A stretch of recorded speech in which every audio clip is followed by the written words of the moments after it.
Welcome along, fellow time travelers, and all the gnomies, and wonderful people around the world. This time around, we are going to learn the story of when Captain Kori saved Christmas. So, sit back and pour yourself a cup of coffee, or a tankard of tea, or a mug of mead, or a chalice of cider, or a flagon, filled with any beverage of your choice, and join me around the campfire. Before we begin, will you kindly hit the like button and share this video with others? And if you want to listen to more interesting videos that I produced, kindly become a member of my channel. Imagine, stories have existed for as long as humans have been around. Some stories are true, some stories are false. Some stories are myths and legends that include elements that are both true and false. But this story, my fellow time travelers, is a story that is 100% true. There is no need for me to tell you when the story happened, because that is not important.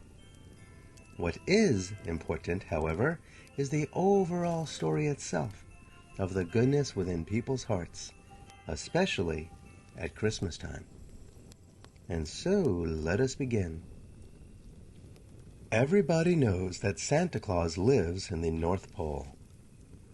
And everybody knows that on Christmas Eve, Santa travels all over the world with the kind assistance of his trusty reindeer. What nobody knows, well, except for the elves, is what special magic he uses to be able to travel all around the world, delivering presents to good boys and girls and other nice people who celebrate Christmas. Another closely guarded secret is just how Santa also manages to do it all on Christmas Eve. What we do know is that Santa starts at the top, near the North Pole, and he works his way downward, and then kind of jumps all the way down to the bottom of the earth, and then works his way around the center. Now, I don't know the exact route, and I can't name everywhere, and he does indeed go everywhere, but just use your imagination, and you can see Santa way up on his sleigh, being pulled by his reindeer across the sky, over Greenland, and then Finland, and then Sweden, and Norway, and Denmark, and all over the United Kingdom, and Ireland, and Germany, and Poland, and Austria, and all the surrounding countries, and then on over to Russia, and then over to Canada, and down the United States, and so on, and on, and on, and on, and on. And then he'll find himself along the center of the earth, where the climate is much warmer and quite tropical. Now, this particular area, because of all the small islands, was the final part of Santa's journey. And on this particular evening, he was right on schedule, and then he would be done for the night. And so it was while flying over the Bahamas that Santa looked down at the sea, and he saw many ships sailing to and from the seaports, including a number of treasure fleets and galleons and armadas. Santa knew that down below there were many pirate ships, filled with men and sometimes women who were on his naughty list.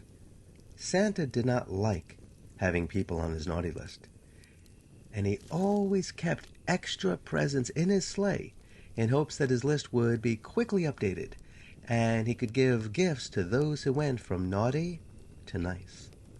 It wasn't too long after the sun went down that Santa saw 2 pirate ships in hot and heavy battle. Cannonballs were flying in both directions, and smoke was rising up from musket fire. Even from high above, Santa could see pirates with their swords raised high as they prepared to board each other's ships and engage in hand-to-hand, or should I say, sword-to-sword combat. This upset Santa. He didn't like to see anybody fighting. And yet, here were naughty pirates, not only fighting, but fighting on Christmas Eve. Were all the pirates really naughty? From this distance, it was hard to tell. Santa Claus had an idea.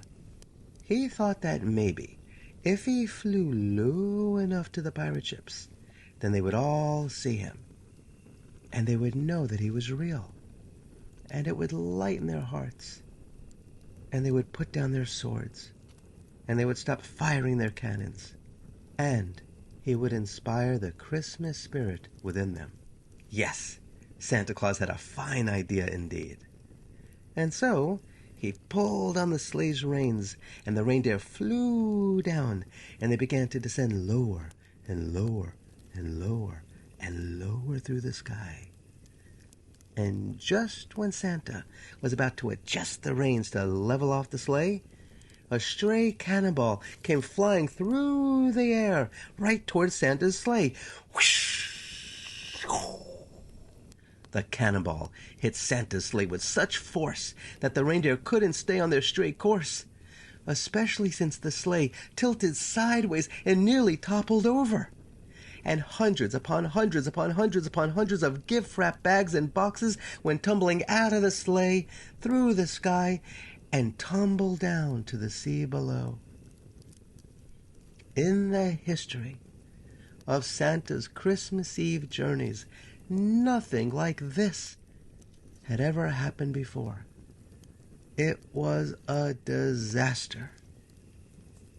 Thankfully, Santa has always been an experienced sleigh pilot, and his reindeer are as smart can be. And so Santa quickly managed to guide his reindeer to land along the shore. Yet the sleigh landed hard. Boom, boom, boom, boom, boom, boom, boom, boom, boom. Yeah, it was a bumpy landing indeed. And yes, more gifts went flying in the air. And they landed upon the sand on the beach. But, thankfully, Santa and the reindeer were safe. Now, as far as the pirates, they saw everything. And the pirates stopped fighting. They saw Santa Claus. They couldn't believe their eyes. Wow! Santa Claus is real! They said this to themselves and to each other. Everything they ever heard about Santa and the reindeer delivering gifts to people all around the world was true. Yes, it was all true. Yes, the pirates stepped away from their cannons. Yes, the pirates put down their swords. Yes, the pirates quickly realized that there was so much more to the world than just them and what they were fighting about. They knew for a fact, right then and there, that around the whole world there were children and other kind folks waiting for their gifts to be delivered. The pirates looked out, and they saw gift bags and boxes floating in the water. They needed to be saved before they sank to the ocean floor.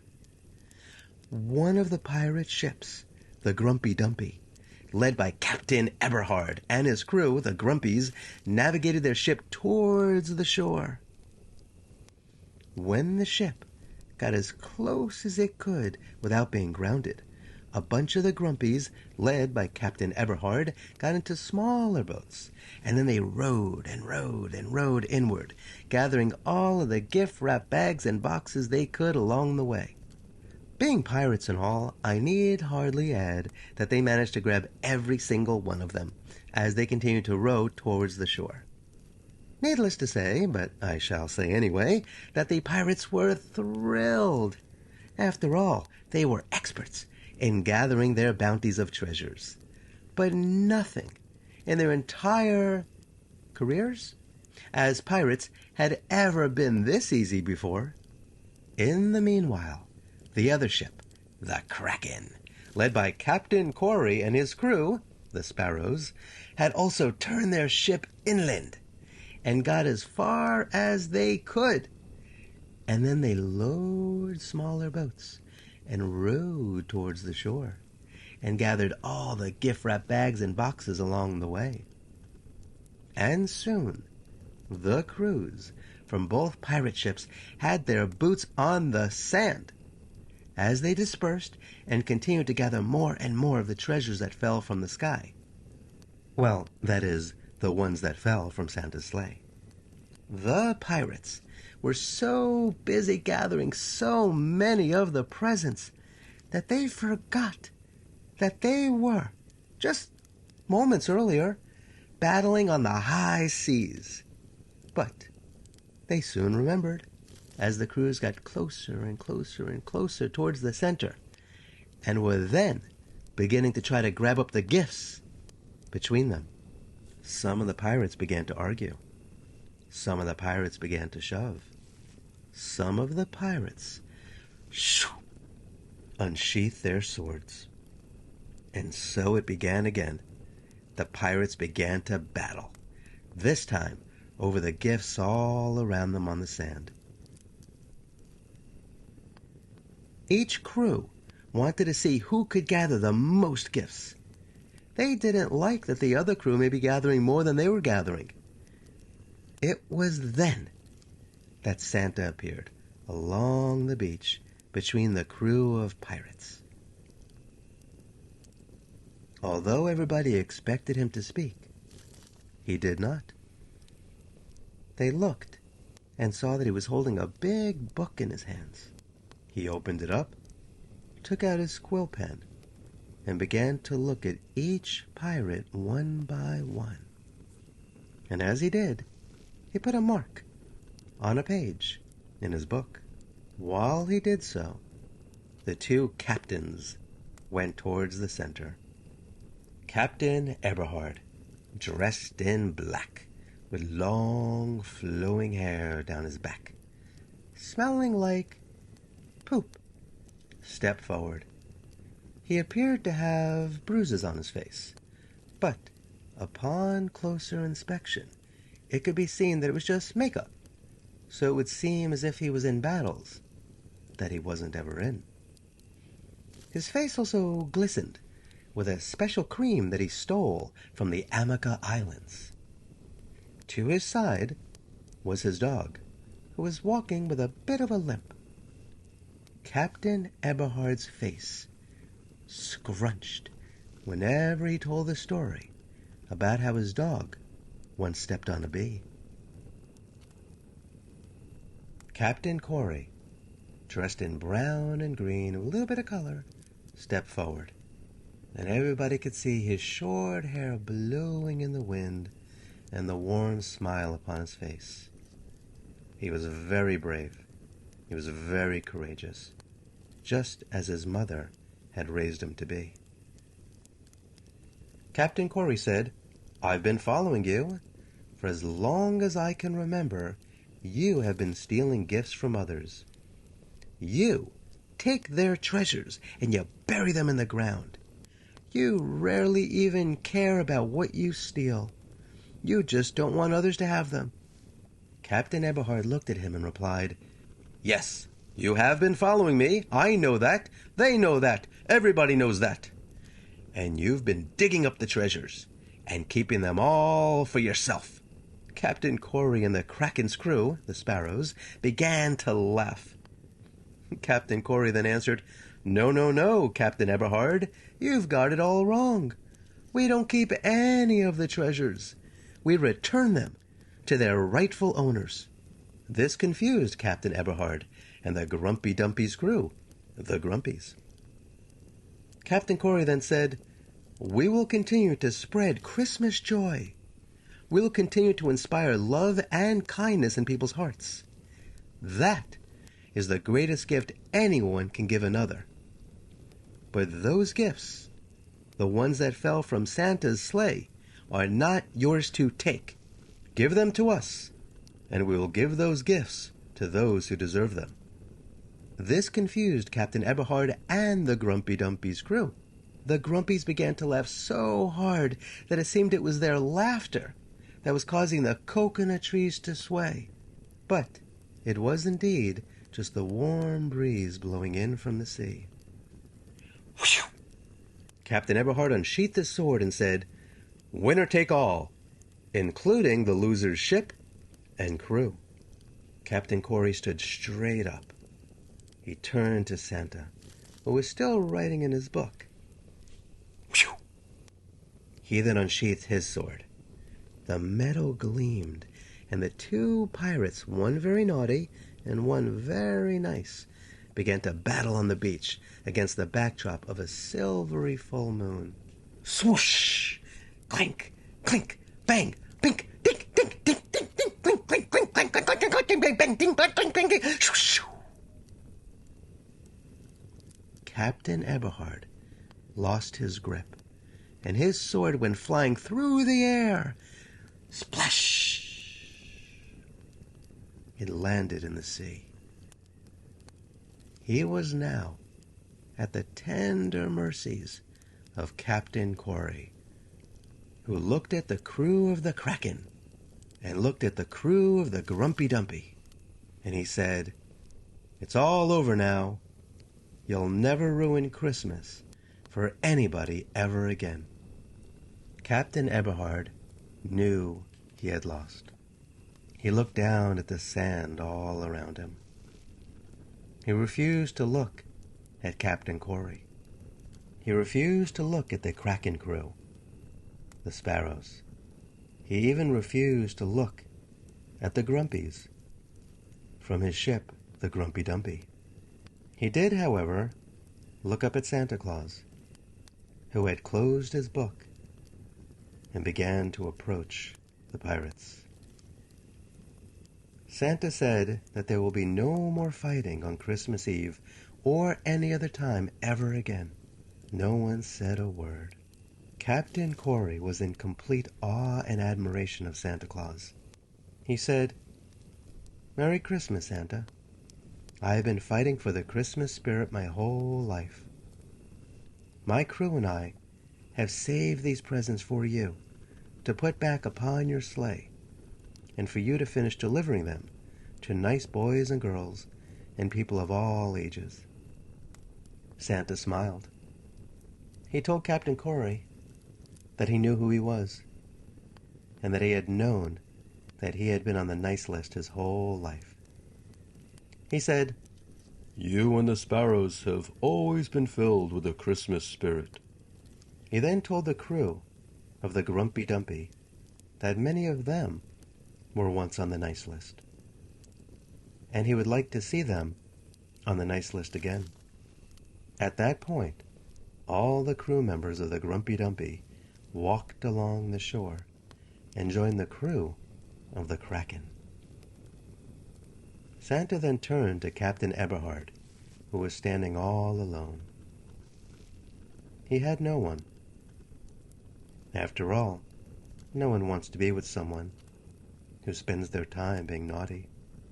Santa told Captain Eberhard that he wasn't always naughty, but one day, a long time ago, he lost the Christmas spirit.